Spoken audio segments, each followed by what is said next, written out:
മുസ്ലിം സമുദായം തിങ്ങിപ്പാർക്കുന്ന കൃത്യമായി ഇസ്ലാമിന്റെ നിയമവിധികൾ കൃത്യമായി നിർദ്ദേശം ലഭിക്കുന്ന നാടുകളുടെ പരിസര പ്രദേശത്ത് പോലും വിദ്യാർത്ഥികളും യുവാക്കളും ഒക്കെ ലഹരി അടിമപ്പെട്ടു പോയിട്ടുണ്ട് എന്നുള്ള സങ്കടകരമായ വാർത്ത കേൾക്കാൻ കഴിഞ്ഞു. അല്ലാഹു അങ്ങനെയുള്ള വിപത്തിൽ നിന്ന് നമ്മുടെ നാടിനെ മോചനം നൽകി അനുഗ്രഹിക്കുമാറാകട്ടെ. ലഹരി എന്ന് പറയുന്ന ഈ മഹാവിപത്ത് പണ്ട് കാലത്തൊക്കെ ഒരു മദ്യമായിരുന്നു നമ്മൾ പറഞ്ഞത്. മദ്യത്തിന്റെ കാലം കഴിഞ്ഞ് പിന്നെ അത് കഞ്ചാവായി. കഞ്ചാവിൽ നിന്നും കാലം കഴിഞ്ഞ് MDMA പോലെയുള്ള മാരകമായ ലഹരി വസ്തുക്കൾ ഉപയോഗിച്ചാൽ അതിന്റെ മണം പോലും തിരിച്ചറിയാൻ കഴിയാത്ത വിധം വിദ്യാർത്ഥികളുടെയും യുവതലമുറയുടെയും ഇടയിൽ വ്യാപകമായി കൊണ്ടിരിക്കുകയാണ്.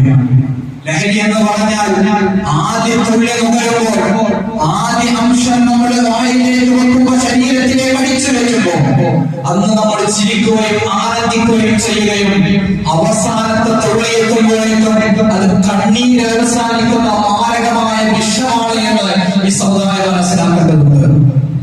എന്നെ കേൾക്കുന്ന ഒരുപാട് യുവാക്കളോ വിദ്യാർത്ഥികളോ ഒക്കെ ഒരുപക്ഷെ റോഡിലൂടെ നടന്നു പോകുന്നുണ്ടെങ്കിൽ അവരോടൊപ്പം കേൾക്കാനാണ് ഈ പറയുന്നത്. ഇന്നത്തെ പ്രായത്തിന്റെ സോലത്തവക്കിൽ നമ്മൾ പക്ഷേ ഈ ലഹരി എന്ന് പറയുന്ന മഹാമാരിയാണെന്ന് മനസ്സിലാക്കാതെ നമ്മുടെ സുഹൃത്തുക്കൾ തരുന്നത് വാങ്ങിക്കഴിയും. ഒരുപക്ഷെ സുഹൃത്തുക്കൾ പറയാം, നീ ഇത് കഴിച്ചിട്ടില്ലെങ്കിൽ ഞങ്ങളെ കൂട്ടുകൂടണ്ട. ഇന്നത്തെ കാലത്ത് ആരാണ് MDMA ഉപയോഗിക്കാത്തവൻ? ഇന്നത്തെ കാലത്ത് ആരാണ് ഈ രീതിയിൽ ഡ്രഗ്സ് ഉപയോഗിക്കാത്തവൻ? നീ ഇത്രയും പഴഞ്ചനായല്ലോ, നിനക്ക് തന്ത വൈകാന്ന് പറയുമോ? അത് കേട്ടുകൊണ്ട് നീ എനിക്കും അല്പം തരുമോ എന്ന് പറഞ്ഞ് ആദ്യമായി മുതിർന്ന മാരകമായ വിഷം പിന്നീട് അവരുടെ ശരീരത്തിന്റെ ഓരോ ഭാഗങ്ങളെയും കാർന്ന് കോശങ്ങളും നശിപ്പിച്ച് അവസാനം ക്യാൻസർ പിടിപെട്ട് മാറാരോഗങ്ങൾ പിടിപെട്ടുകൊണ്ട് അവൻ കിടന്ന് കരയുമ്പോഴാണ് ചിന്തിക്കുക, ഞാൻ അന്നാലും ഞങ്ങൾക്ക് എത്ര നിർദ്ദേശങ്ങൾ ലഭിച്ചിരുന്നു, എത്ര ഉപദേശങ്ങൾ ലഭിച്ചിരുന്നു, അതൊന്നും വഴിവെക്കാതെ എന്റെ പ്രിയപ്പെട്ട സുഹൃത്തുക്കളുടെ വാക്ക് കേട്ടുകൊണ്ട് ലഹരി ഉപയോഗിച്ചുകൊണ്ട് എന്റെ ശരീരത്തിന്റെ ഓരോ ഭാഗങ്ങളും നശിച്ചുകൊണ്ട് മരണമല്ലാതെ എനിക്ക് രക്ഷയില്ല എന്ന് ഡോക്ടർമാർ വിധിയെഴുതിയെന്ന് സങ്കടപ്പെടുന്ന ഒരു സാഹചര്യം കടന്നു വരാനുണ്ട് എന്ന് എന്റെ സമുദായം മനസ്സിലാക്കേണ്ടതുണ്ട്. ഇത്രയും വലിയ മാർഗമായ വിപത്തായതുകൊണ്ടാണ് അല്ലാഹുവിന്റെ പരിശുദ്ധ ഖുർആൻ കൃത്യമായി പറഞ്ഞത്, ഇന്നമൽ ഖംറു വൽ മൈസിറു രിജ്സുൻ മിൻ അമലി ശൈത്താൻ. അല്ലാഹു പറഞ്ഞു, അമലു ശൈത്താൻ, ശൈത്താന്റെ പ്രവർത്തനത്തിൽപ്പെട്ടതാണ് നീ ഉപയോഗിക്കുന്ന ലഹരിയും ചൂതാട്ടവും. നിന്റെ ഹൃദയത്തിലേക്ക് ദുർബോധനം ഇട്ടുതരുന്നത്, നിന്നോട് ഈ ലഹരി ഉപയോഗിക്കുകയെന്ന് കൃത്യമായി പറഞ്ഞു തരുന്നത് നിഷാദാണ്. ഹബീബായ സല്ലല്ലാഹു അലൈഹി വസല്ലം തങ്ങളുടെ പ്രബോധനങ്ങൾ, പരിശുദ്ധമായ ഖുർആനിന്റെ പ്രഖ്യാപനങ്ങൾ, അതെല്ലാം ഒരു ചെവിയിലൂടെ കേട്ട് മറ്റു ചെവിയിലൂടെ പുറത്തേക്ക് തള്ളിക്കൊണ്ട് അതിനെ ഹൃദയത്തിന്റെ കത്തറത്തിലേക്ക് എടുത്തു വെക്കല്ലേ എന്ന ദുർബോധനം നൽകുന്നത് പിശാചാണ്. ആ പിശാചിന്റെ അടിമത്തത്തിൽ പെട്ടുപോകല്ലേ എന്ന് നൂറ്റാണ്ട് 14 മുമ്പ് പരിശുദ്ധമായ ഖുർആനിന്റെ പ്രഖ്യാപനം ഉണ്ടായെങ്കിൽ ഈ മുസ്ലിം ഉമ്മത്ത് ആ പ്രഖ്യാപനത്തെ കാറ്റിൽ പറത്തിക്കൊണ്ടാണ് ലഹരിയുടെ അടിമയാകുന്നത്. നിങ്ങൾക്കറിയുമോ എന്ന് എനിക്കറിയില്ല, ഞാൻ പറഞ്ഞു തരാൻ ഒരു പക്ഷെ കേട്ടിട്ടുള്ള ചരിത്രമായിരിക്കാം. ലഹരി ഉപയോഗം കൊണ്ട് തലക്ക് പിടിക്കുമ്പോൾ വാപ്പാനെ വാപ്പയായി കാണാൻ കഴിയില്ല, ഉമ്മയെ ഉമ്മയായി കാണാൻ കഴിയില്ല. മഹാനായ മാലിക് ബിൻ ദീനാർ റളിയല്ലാഹു തആല നൂറ്റാണ്ടുകൾക്ക് മുമ്പ് പഠിപ്പിച്ച ഒരു ചരിത്രമുണ്ട്. മഹാനടിവാഹന ഒരു വേള ഹജ്ജിന് വേണ്ടി കടന്നുപോയി പരിശുദ്ധമായ കഅബയുടെ മുന്നിൽ നിൽക്കുമ്പോൾ മാലിക് ബിൻ ദീനാർ റളിയല്ലാഹു തആല ദുആ ചെയ്തു, ഈ വർഷം പരിശുദ്ധമായ കഅബയിലേക്ക് കടന്നു വന്ന ഹജ്ജ് ചെയ്തിരിക്കാത്ത ഏതെങ്കിലും ഒരു മനുഷ്യനുണ്ടെങ്കിൽ എനിക്കൊന്ന് അറിയിച്ചു തരണമെന്ന് പോരാണ്. മാലിക് ദീനാർ റളിയല്ലാഹു തആലയുടെ ദുആക്ക് ഉത്തരമായിരുന്നു. ബഹുമാനപ്പെട്ടവർ സ്വപ്നത്തിൽ കിടന്നുറങ്ങുമ്പോൾ സ്വപ്നത്തിൽ കാണിച്ചു കൊടുക്കുകയാണ്, ലക്ഷോപലക്ഷം ജനങ്ങളെ പരിശുദ്ധമായ കഅബയിലേക്ക് മുന്നിൽ തുറന്നോട് കരഞ്ഞ് ദുആ ചെയ്യുമ്പോൾ ഒരു മനുഷ്യൻ 10 കൊല്ലമായി കടന്ന് ദുആ ചെയ്യുന്നു, 10 കൊല്ലമായി ഹജ്ജ് ചെയ്യുന്നത് ഞാൻ സ്വീകരിച്ചിട്ടില്ല. ബഹുമാനപ്പെട്ടവർ വലിയ അത്ഭുതസ്പന്ദനായി ചോദിക്കുകയാണ്, എന്തുകൊണ്ടാണ്? അല്ലാഹുവേ, ആ മനുഷ്യനേക്കും അറിയിച്ചു തരണം. മാലിക് ദീനാർ റളിയല്ലാഹു അൻഹു സ്വപ്നത്തിലൂടെ അല്ലാഹു അറിയിച്ചു കൊടുക്കുന്നു, വല്ല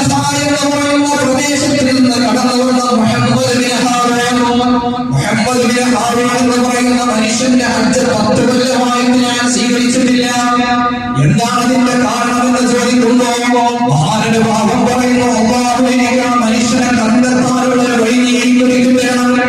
അങ്ങനെ ബഹുമാനപ്പെട്ട ഒരു ബലഹായുള്ള പറയുന്ന നാട്ടിലേക്ക് സഞ്ചരിച്ചു. അവിടെ ചെന്ന് ചോദിച്ചു മുഹമ്മദ് ബിൻ ഹാറൂൻ അറിയുന്ന ഏത് മനുഷ്യനാണുള്ളത്? ആളുകളെല്ലാം പറഞ്ഞു ഇവിടുത്തെ ഏറ്റവും വലിയ ആബിദാണ്, സാലിഹാണ്. അദ്ദേഹം ഖുർആൻ പാരായണം ചെയ്യുന്ന മനോഹരമായ ഖുർആനുകൾ പാരായണം ചെയ്യാറില്ല. രാത്രികാലങ്ങളിൽ ഉണർന്നാതെ പരിശുദ്ധമായ ഖുർആൻ ഓതുന്നവരാണ്, നിസ്കരിക്കുന്നവരാണ്. എന്നാൽ ആ മനുഷ്യന്റെ പോലത്തെ ആബിദിനെ ഞാൻ കണ്ടിട്ടില്ല എന്ന ബലഹയിലുള്ള സർവ്വജനങ്ങളും ബഹുമാനപ്പെട്ടവർ അത്ഭുതപ്പെട്ടുകൊണ്ട് പരിശുദ്ധമായ കഅബാലയത്തിന്റെ ചുറ്റും വന്നിട്ട് ഈ മനുഷ്യനെ ഞാൻ അന്വേഷിച്ചു. ഇവിടെ ഉണ്ട് എന്നുള്ള വിവരമാണ് നാട്ടുകാരുടെ 10 കൊല്ലമായിട്ട് ഹജ്ജ് ചെയ്യാൻ കഅബാലയത്തിന്റെ ചുറ്റുമുണ്ട്. ബഹുമാനപ്പെട്ടവർ ചാരത്ത് വന്ന് മുഹമ്മദ് ബിൻ ഹാറൂനോട് ചോദിച്ചു, നിങ്ങൾ 10 കൊല്ലമായി ഹജ്ജ് ചെയ്യുന്ന മനുഷ്യനാണോ? ബൽഹ എന്ന നാട്ടുകാരനാണോ? അതേ തങ്ങളെ, ഞാൻ ബൽഹക്കാരനാണ്, മുഹമ്മദ് ബിൻ ഹാറൂനാണ്. അങ്ങോട്ട് ചോദിച്ചു, നിങ്ങൾ ഈ വർഷം എന്റെ ഹജ്ജ് സ്വീകരിച്ചിട്ടില്ല എന്ന് പറയാൻ വന്ന വ്യക്തിയല്ലേ എന്ന് ചോദിച്ചപ്പോ അത്ഭുതസ്തംഭനായി ചോദിച്ചു, പോലെ നീ എന്താ ഇങ്ങനെ പറയാൻ കാരണം? തങ്ങളെ, എന്റെ സങ്കടം നിങ്ങൾക്ക് പറഞ്ഞാൽ മനസ്സിലാവില്ല. എല്ലാ കൊല്ലവും ഞാൻ ഇവിടെ ഹജ്ജ് ചെയ്യുന്നവനാണ്.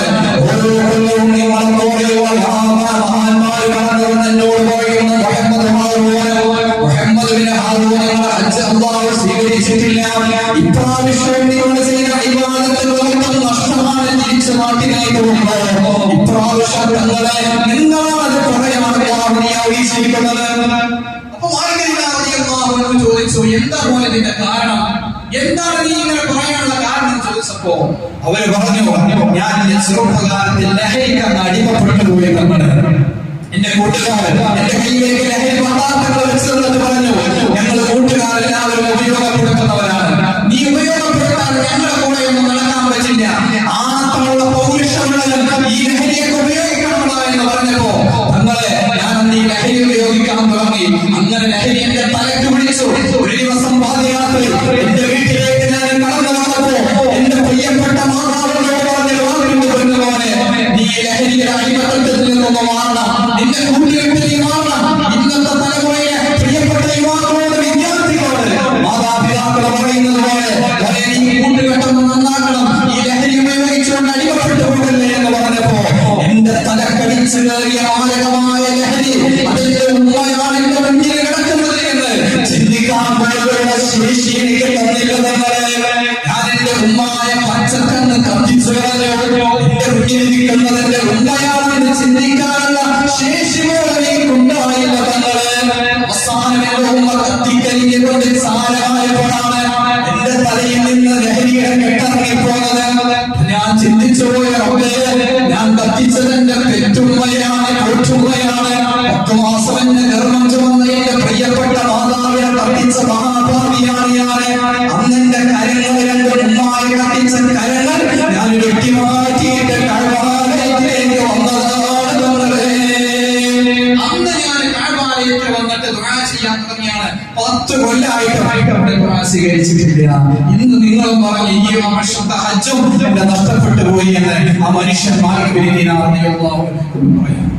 ഞാനിത് പറയാൻ കാരണം എന്നെ കേൾക്കുന്ന മാപ്പമാണ്. എന്നെ കേൾക്കുന്ന ഏതെങ്കിലും യുവാക്കളും വിദ്യാർത്ഥികളുണ്ടെങ്കിൽ അവരോട് ഞാൻ കൃത്യമായി പറയുമോ, ലഹരി ഒരു പക്ഷേ ലഹരി തലക്ക് വിളിച്ച് നിന്റെ വീട്ടിൽ വരുമ്പോ നിന്റെ പ്രിയപ്പെട്ട മാതാവിനെ ഉപദേശിക്കുന്നത് മാതാവാണെന്ന് തിരിച്ചറിയാതെ കേരളത്തിലെ എത്ര സംഭവങ്ങളാണ്. തലക്കടിക്കുന്നു, വെട്ടിയെടുത്ത് പിതാവിനെ വെട്ടുന്നു, സഹോദരന്റെ അടിവയറ്റിലേക്ക് കത്തി കുത്തുന്നു. അങ്ങനെ അക്രമങ്ങളോടുകൂടെ അക്രമമായി നാട് നശിച്ചു പോകും എന്ന് കൃത്യമായി ചരിത്രത്തിലൂടെ കാണപ്പെടുവാനുള്ളതാണ്. അതുകൊണ്ട് നാട്ടുകാർ മുഴുവൻ ജാഗരൂകരാണ്. കേവലം ഒരു ലഹരിയുടെ ക്യാമ്പ് നടത്തിയിട്ട് കുറെ പ്രായമായ കാരണവന്മാർ വന്നിട്ടത് കേട്ടുപോയി ഉഷാറായി പോയിട്ട് കാര്യമില്ല. അത് നടത്തുന്ന കമ്മിറ്റി ഭാരവാഹികളോടും ക്ലബിന്റെ ഉത്തരവാദിത്തമുള്ള ആളുകളോടൊക്കെ പറയാനുള്ളത്, 4 ഫോട്ടോ എടുത്ത് FB-യിൽ പോസ്റ്റ് ചെയ്യണം, ഇൻസ്റ്റാഗ്രാമിൽ പോസ്റ്റ് ചെയ്യണം, ഫേസ്ബുക്കിലും വാട്സാപ്പിലും സ്റ്റാറ്റസ് ഇട്ടുകൊണ്ട് ഞങ്ങൾ ഈ നാട്ടിലെ ഏറ്റവും വലിയ ലഹരി വിരുദ്ധ ക്യാമ്പിന്റെ വാർത്താക്കളാണെന്ന് പറഞ്ഞുകൊണ്ട് നാട് കാണൂല. കഴിഞ്ഞ കൊല്ലവും അതിന്റെ മുമ്പത്തെ കൊല്ലവും ഒക്കെ നമ്മൾ നടത്തിയിട്ടുണ്ട്. എന്നിട്ടെന്റെ നാടിന് അതിൽ നിന്ന് മോചനമില്ലാത്തത്. അടിമേലകത്ത് മാറ്റിയിട്ടില്ലെങ്കിൽ ലഹരി എന്ന് പറയുന്ന മഹാവിപത്തിൽ നിന്ന്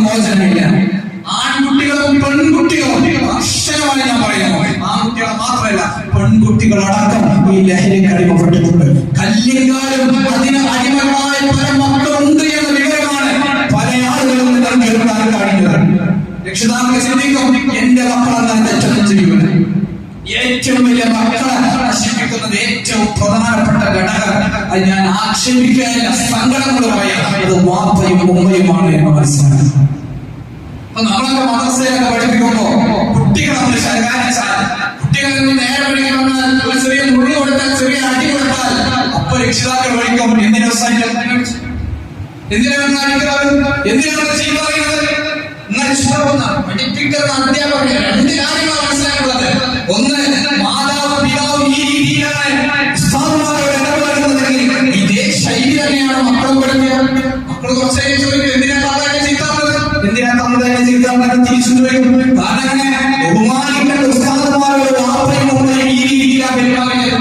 ഇങ്ങനെ മക്കളെ കുറിച്ച് എന്ത് ന്യൂനത പറഞ്ഞു കൊടുത്താലും എന്റെ മക്കളെന്ന് എളുപ്പമല്ല. നാട്ടുകാരെങ്കിലും വന്നിട്ട് പറയുന്നു, നിങ്ങളെ മക്കൾ അവിടെ ഇങ്ങനെ കടകമ്പോളത്തിലിരിക്കുന്നുണ്ട്, രാത്രി 12 മണി 1 മണി വരെ ഇരിക്കുന്നുണ്ട്, നീ പോണം, നീ എന്റെ കുഞ്ഞിനെ കുറിച്ചിട്ട് ഇല്ലാത്തതൊന്നും പറയണ്ട.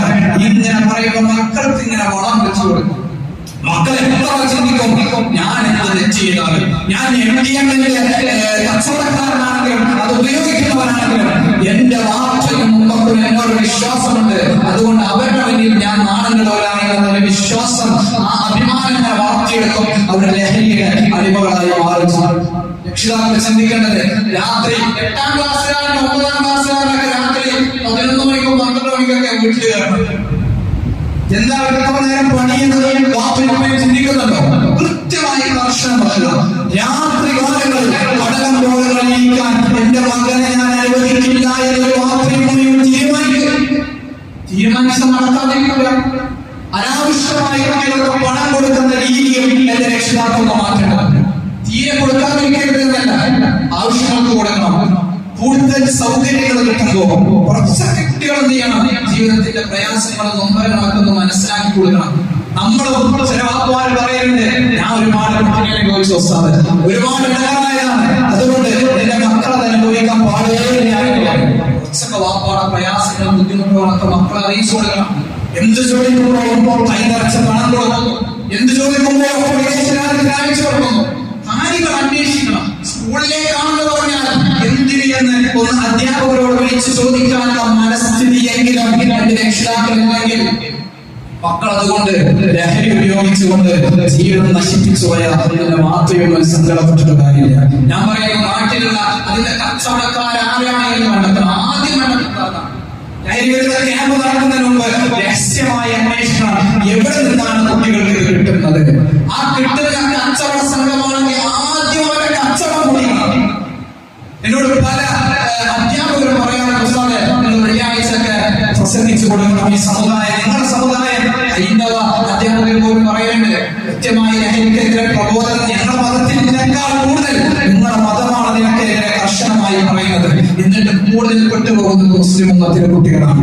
ഇത് കച്ചവടം നടത്തുന്ന ആരെങ്കിലും ശബ്ദം കേൾക്കുന്നുണ്ട് ഞാൻ പറയുന്നു, നിങ്ങളുടെ കച്ചവടത്തിന്റെ ലാഭത്തിന് വേണ്ടിയാണ് ഈ ലഹരി വിദ്യാർത്ഥികൾക്കും യുവാക്കൾക്കും കൊടുക്കുന്നതെങ്കിൽ അതിൽ നിന്ന് കിട്ടുന്ന പണം കൊണ്ടാണ് നിങ്ങളുടെ മക്കളെ തീറ്റി പോറ്റുന്നതെങ്കിൽ ആ മക്കളുടെ കാരണവശാലും നന്നാകുകയില്ല എന്നും ആ ഹറാമ് തീറ്റിച്ച മക്കള് നിങ്ങളുടെ വയസ്സാം കാലത്ത് തട്ടിക്കളിക്കുമെന്ന കാര്യത്തിൽ ഒരു സംശയവുമില്ല എന്ന് ഞാൻ നിങ്ങളോട് പ്രഖ്യാപിക്കാൻ പോവുകയാണ്.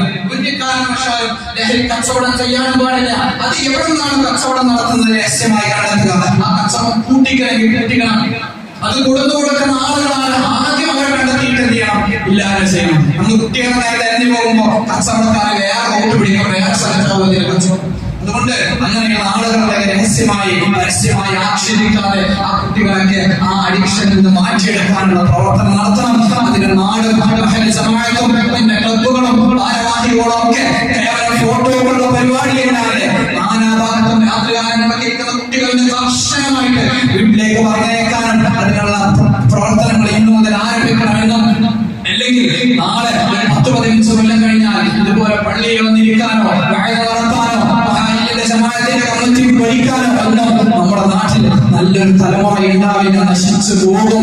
പിന്നെ ലഹരി എന്ന് പറയുന്ന മാരകമായ വിപത്ത് തിന്ന് ഒരു 18-ാം വയസ്സിൽ കുടുംബത്തിന് 25-ാം വയസ്സിലൂടെ അവരുടെ കരളും ശരീരത്തിലെ കോശങ്ങളും നശിച്ച് നമ്മുടെ പൊന്നു മക്കൾ ക്യാൻസർ സെന്ററുകളുമായി കിടക്കേണ്ട ഗതികളിലേക്ക് ഈ സമുദായം എത്താൻ പാടില്ല എന്ന് ഈ അവസരത്തിൽ ഓർമ്മപ്പെടുത്തിക്കൊണ്ട് വിപത്തിൽ നിന്ന് നമ്മുടെ നാടിനെ കാത്തു രക്ഷിക്കുമാകട്ടെ.